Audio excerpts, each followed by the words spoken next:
شدید گرمی میں جب ہم اے سی والے کمرے میں سوتے ہیں تو گرمی کا احساس ہی نہیں رہتا۔ سرد موسم میں ہیٹر سردی بھگا دیتے ہیں۔ موبائل پکڑیں تو گمان ہوتا ہے کہ پوری دنیا ہمارے ہاتھوں میں ہے۔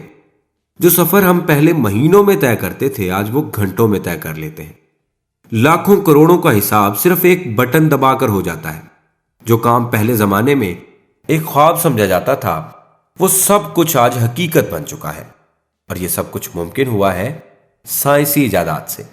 ایجادات نے ہماری زندگی آسان بنا دی ہے۔ یہ ایجادات ہماری زندگی میں اس قدر شامل ہو چکی ہیں کہ ان کے بغیر جینے کا تصور ہی نہیں کیا جا سکتا۔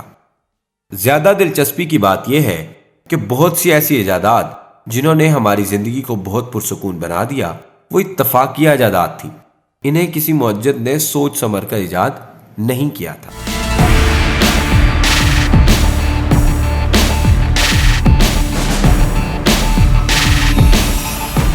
نکتہ میں خوش آمدید۔ آج کی ویڈیو میں ہم آپ کو ایسی چیزوں کے بارے میں بتائیں گے جو اتفاقاً ایجاد ہو گئی لیکن آج ہماری زندگی کا لازمی جز بن چکی ہیں۔ Micro view oven. رڈار کو بجلی مہیا کرنے والی نئی ویکیوم ٹیوب پر کام ایک سائنسدان پرسی اسپینسر کر رہا تھا، جسے پرسی اسپینسر مینگٹرون کہتے ہیں۔ اس آلے پر کام کرنے کے دوران پرسی اسپینسر نے محسوس کیا کہ ان کی جیب میں موجود چاکلیٹ پگھل گئی ہے۔ سائنسداں ہونے کے ناطے وہ سمجھ گئے کہ ایسا مائکرو ویوز کی وجہ سے ہوا ہے۔ انہوں نے اس پر مزید تجربات کیے۔ پہلے انہوں نے مکئی کے دانے پر تجربہ کیا۔ جب مکئی کے دانے پر بھن گئی تو انہوں نے مزید غذاؤں پر بھی تجربات شروع کر دیے۔ ان نتائج کو سامنے رکھ کر انجینئروں نے مائکرو ویوز کو ایک محفوظ برتن میں بند کرنے کا سوچا۔ اسے مائکرو ویو اوون کا نام دیا گیا۔ مائکرو ویو اوون پہلی بار 1967 میں امانا کارپوریشن نے عوام کے سامنے پیش کیا تھا۔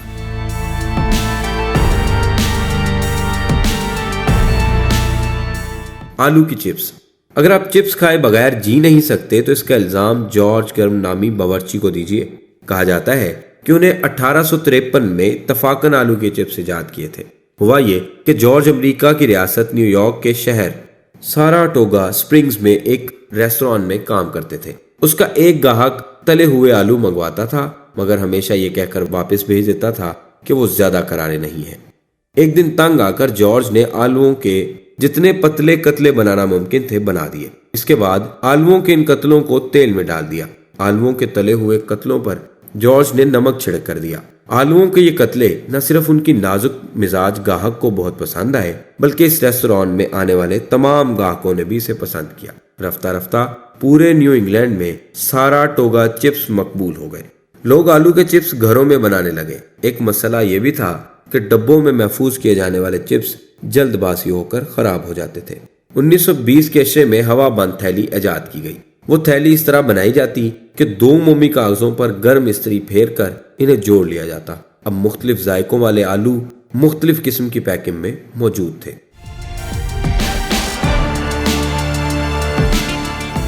ماچس۔ یہ 1826 کا واقعہ ہے۔ جان واکر چند کیمیائی مادوں کو ایک برتن میں ایک تیلی کے ذریعے آپس میں ملا رہا تھا۔ اس نے دیکھا کہ تیلی کے سرے پر ایک سوکھا ہوا گولا سا بن گیا ہے۔ اس نے غیر ارادی طور پر اس تیلی کو رگڑ کر سوکھا ہوا مادہ اتارنے کی کوشش کی تو ایک دم آگ جل اٹھی۔ اس طرح بالکل اتفاقاً ماچس ایجاد ہو گئی۔ جان واکر نے پہلی ماچس اپنے علاقہ میں کتابوں کی ایک دکان پر بھیجی۔ اس نے ماچس کا نام فرکشن لائٹس رکھا تھا۔ تیلیاں 3 انچ لمبی تھیں۔ ڈبیا کے ایک طرف ریگ مار لگا ہوا تھا جس پر تیلیوں کو رگڑا جا سکتا تھا۔ سیموئل جونز نے ماچس کی نقل بنائی۔ اس نے اپنی ماچس کا نام لوسیفر رکھا۔ اس کے بعد ماچس کی تیلیاں چھوٹی تھیں، ان کی ڈبیا بھی چھوٹی تھی جسے ساتھ رکھنا آسان تھا۔ Ice cream. آئس کریم بذات خود کوئی نئی چیز نہیں ہے۔ 200 سال قبل از مسیح میں بھی چین کے لوگ اس سے ملتی جلتی ایک چیز کھایا کرتے تھے، لیکن آئس کریم کون بہرحال 1904 میں ایجاد ہوئی، اور اس کا قصہ کچھ یوں ہے کہ سینٹ لوئس کے میلے میں آئس کریم کے سٹالز پر اتنا رش ہوتا تھا کہ سنبھالنے سے نہیں سنبھلتا تھا۔ ارنس ہیمرک نامی ایک دکاندار جو ایرانی بسکٹ بیچا کرتا تھا، اس نے خیر سگالی کے جذبے کے تحت اپنے بسکٹوں کو گولڈ کون نما شکل میں بنا کر اپنے ساتھی دکاندار کو دینا شروع کر دی تاکہ ان پر وہ آئس کریم ڈال کر گاہکوں کو پیش کرے اور آئس کریم کے کپ اور چمچوں کی جھنجھٹ سے آزاد ہو جائے۔ گاہک اس نئی چیز کو پسند کرنے لگے اور اس طرح آئس کریم کون وجود میں آ گئی۔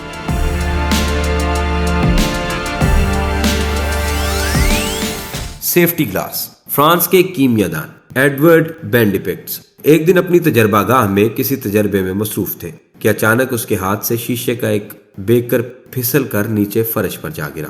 وہ دیکھ کر حیران رہ گیا کہ شیشہ کرچی کرچی نہیں ہوا، محض تڑک کر رہ گیا۔ اس نے جب جانچ پڑتال کرنے کی کوشش کی کہ ایسا کیوں ہوا تو اسے یہ معلوم ہوا کہ شیشے کے اس بیکر میں پتلے پلاسٹک کا محلول موجود تھا جو کسی پچھلے تجربے کے بعد اس میں بچ گیا تھا اور یوں ٹوٹ کر کرچیوں میں تبدیل نہ ہونے والا شیشہ ایجاد ہوا جو آج کل کئی چیزوں میں استعمال ہوتا ہے، جیسے کہ کاروں کی ونڈو سکرین، تاکہ ایکسیڈنٹ وغیرہ نہ ہو۔ ربڑ۔ 19ویں صدی میں ربڑ کی کوالٹی اتنی اچھی نہیں تھی، وہ نرم ہوتا تھا، اس میں پائیداری بھی نہیں ہوتی تھی۔ ایک نوجوان سائنسدان چارلس گوڈیر کافی عرصے سے اس کوشش میں لگا ہوا تھا کہ کسی طرح ربڑ کی کوالٹی کو بہتر بنایا جائے۔ وہ خام ربڑ میں نمک، مرچیں، چینی، ریت، یہاں تک کہ سوپ تک ملا کر تجربات کرتا رہا۔ یوں دکھائی دیتا تھا کہ جیسے وہ کوئی کھانے پینے کی چیز بنا رہا ہو، حالانکہ وہ بیچارہ تو محض ان سب چیزوں کا صحیح تناسب کے ملاپ سے ربڑ کو ایک مکمل شکل دینے کی کوشش میں لگا ہوا تھا۔ تھک ہار کر ایک دن اس نے ایک مختلف تجربہ کرنے کا سوچا اور خام ربڑ میں میگنیشیا، چونا اور گندھک کا تیزاب ملایا، لیکن اب کی مرتبہ اس کا تجربہ ناکام ثابت ہوا۔ ایک دن اسی طرح کے تجربات کے دوران اس نے خام ربڑ میں سلفر مکس کیا۔ اچانک وہ مرکب چارلس کے ہاتھ سے چھوٹ گیا اور ایک گرم سطح پر گرا۔ یہ حادثہ کامیابی کی نوید بن گیا اور چارلس ولکنائزڈ ربڑ بنانے میں کامیاب ہو گیا، جس سے بے شمار چیزیں بنائی جاتی ہیں۔ اینٹی ڈپریسنٹ ادویات۔ آج کل ہم دیکھتے ہیں کہ ہر دوسرا شخص ڈپریشن کے معاملے میں ڈپریشن کے مرض کا شکار ہے، لیکن ایسا نہیں ہے۔ ماضی میں لوگوں کو ڈپریشن نہیں ہوتا تھا۔ ہر دور کے اپنے تقاضے اور مسائل ہوتے ہیں۔ آج شاید یہ مرض زیادہ ہے، مگر یہ موجودہ ہر زمانے میں رہا ہے۔ اینٹی ڈپریسنٹ ادویات پہلے 1957 میں سامنے آئی۔ دلچسپ بات یہ کہ یہ ادویات اصل میں ٹی بی کے مریضوں کا سدباب اور علاج کے لیے بنائی گئی تھی، جو اس وقت ناقابل علاج مرض سمجھا جاتا تھا۔ اس کو بنانے والے فارماسسٹ نے یہ بات نوٹ کی کہ ان کی ادویات نے ٹی بی کے علاج میں خاطر خواہ فائدہ نہیں کیا۔ ان ادویات کو مثال کرنے والے مریضوں کے مزاج پر ان کا بہت خوشگوار اثر مرتب ہوئے ہیں۔ جب سے اب تک یہ ادویات ڈپریشن کو رفع کرنے کے لیے استعمال کروائی جاتی ہیں۔ پیس میکر۔ دل کے امراض میں ایک مرض دل کی دھڑکن ترتیب ہونا بھی ہے۔ یہ مرض بڑھاپے یا کسی بھی وجہ سے دل کے کمزور ہو جانے کے باعث لاحق ہو جاتی ہے۔ ایک امریکی انجینئر ولسن گریٹ ویچ انسانی دل کے دھڑکنوں کو ریکارڈ کرنے کے لیے ایک آلہ بنانے کی کوششوں میں مصروف تھے۔ وہ بھول سے غلط برقی عنصر اس کے آلے میں لگ گیا۔ جب اس آلے کو دل کی دھڑکن نوٹ کرنے کے لیے استعمال کیا گیا تو معلوم ہوا کہ اس نے دل کی بے ترتیب دھڑکن کو دوبارہ صحیح ردھم میں ترتیب دے دی ہے۔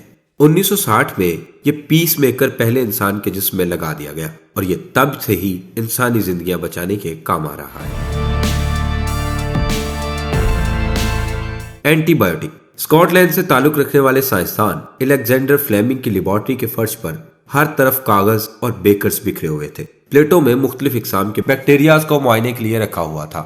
ایک دن سائنسدان نے دیکھا کہ اس پلیٹ میں پھپھوندی لگی ہوئی ہے جس میں پیپ کا معجب بننے والے جرثومے رکھے ہوئے تھے۔ فلیمنگ نے اس پھپھوندی پر مزید تحقیق کی اور اس کے نتیجے میں اینٹی بایوٹک وجود میں آئی۔ اس دریافت پر فلیمنگ کو 1945 میں نوبیل انعام سے بھی نوازا گیا۔ X ray. 1985 میں ولہام رنگٹن نے حادثاتی طور پر ایکس ریز دریافت کی۔ ایک بار اس نے لاشعوری طور پر الیکٹرانک بیم یعنی برقی شعاع کے سامنے اپنا ہاتھ رکھا۔ اسے فوٹوگرافک پلیٹ پر ایک ہاتھ کا عکس نظر آیا۔ حیران کن بات یہ تھی کہ وہ عکس ہاتھ کے اندرونی حصے کا تھا۔ اس نے نوٹ کیا کہ تابکاری شعاع ٹھوس اشیاء اور اجسام میں سے گزرتے ہوئے ایک سائے جیسا عکس بناتی ہیں۔ آج جسم کے اندر ہونے والی کسی بھی تبدیلی کو دیکھنے کے لیے ایکس ریز کا استعمال کرتے ہیں۔ ناظرین، امید ہے آپ کو ویڈیو پسند آئی ہوگی۔